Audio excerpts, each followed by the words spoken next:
Thursday na! Kaya naman panibagong kaalaman na naman ang matututunan natin sa ating My DIY. At para turuan tayo kung paano nga ba gawin ng flower arrangement, makakasama natin dito sa studio ang owner ng Petals of Love Manila na si Miss Paula Pescadero. Good morning at welcome to Rise and Shine Pilipinas, Miss Paula. Hi! Kamusta ang gising? Okay naman Okay po. naman. Natulog ka ba? Okay. Mukhang hindi kasi nag-prepare siya ng mga ganito. In fairness, pero Paula, paano ka ba nagsimula sa pagnenegosyo or itong tinatawag natin flower business? Actually, nung bata ako, mahilig talaga ako sa arts and craft. Okay. And then, nung nag-start ako na mag-business around 2019, tapos nag-resign ako from corporate work.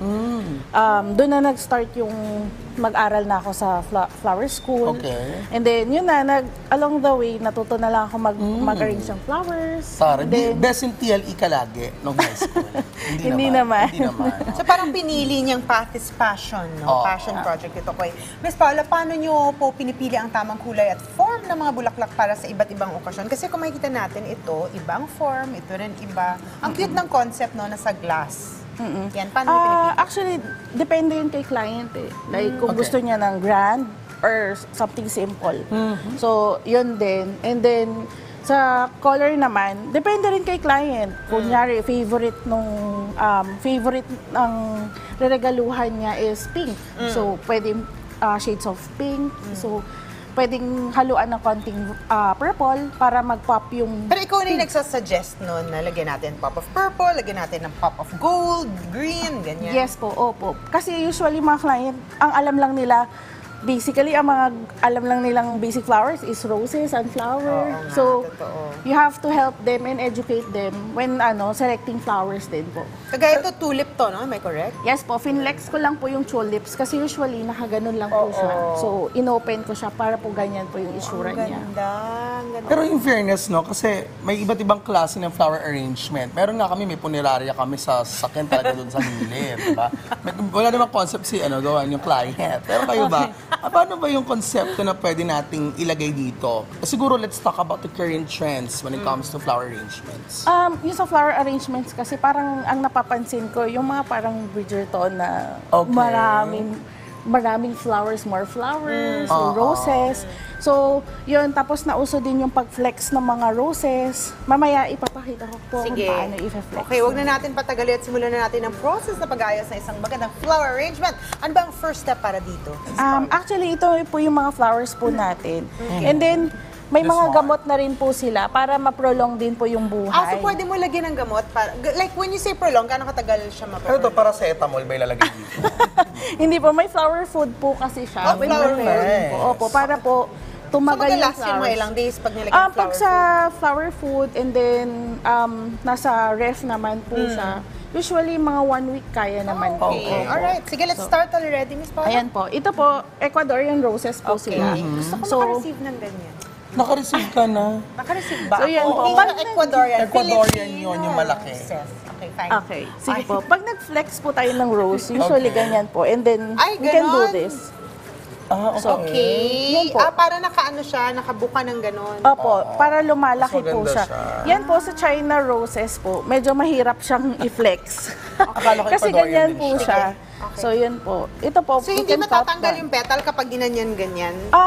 Pag fresh naman kasi po yung Ecuadorian, hindi naman sila natatanggal. So, yun guys, malalaman nyo kung fresh ang binigay sa inyong bulaklak, kung hindi natatanggal pagkatapos yung ganyan-ganyan. So, yun po. Pag hindi fresh, balik niya. Sige, Yun okay. po. Oh. Sa wooden box po kasi natin, meron pong floral foam. So, Okay. may water Pakita naman natin ang po floral siya. foam. Pakita natin. Ayan. Yan. So, foam siya na nilagyan mo ng tubig.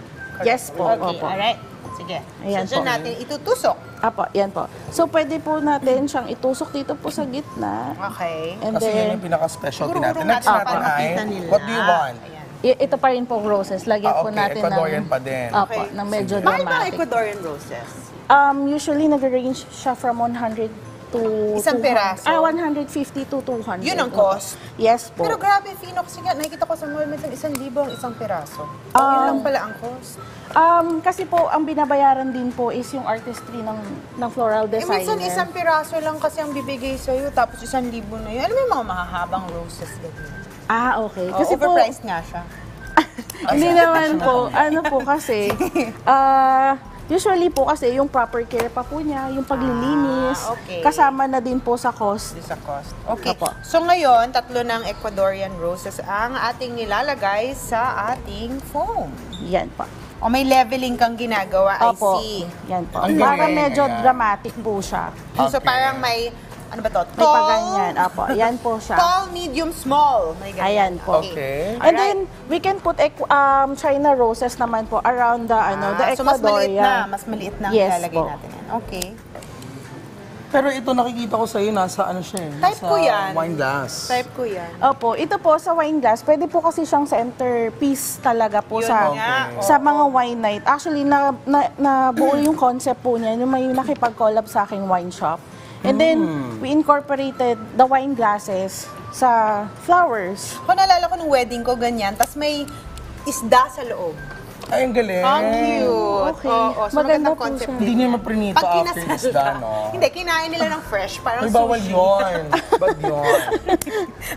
So, yun na. Ayan, so po tayo. kinagyan natin ang mga Okay, so yan. China roses natin. Okay. Yes Ilan po. pa kailangan mong China roses? Mukhang 3, 2 pa. Para pantay? Correct? Siguro gusto ko medyo minimalist lang yung approach natin. Sige po, as a pwede client, naman po. kunwari, okay? So si Fifi ang client for today's video. And the last Okay. one, do we need another one? Okay na yan. Actually, pwede na po. Okay. So ang ganda ng balanse ng kulay, no? Paano nyo Opo. tinitiyak na may balanse ang kulay, taas, hugis na arrangements? At saka ano mga tips mo para dito? Yung tips ko po kasi is dapat po, yung base po niya, dapat hindi po yung, kaya niya mag-hold ng dami ng flowers. Hindi ka po So doon pwedeng, mo i-base yung lagay. opo. And then, hindi ka rin kasi pwedeng tusok lang ng tusok. Kasi po, baka may tendency pag dineliver, matanggal yung mga flowers. So yun dapat po. enough lang para dun sa foam na meron ka at dun sa Opo. lalagyan mo. Okay. Pero are you single?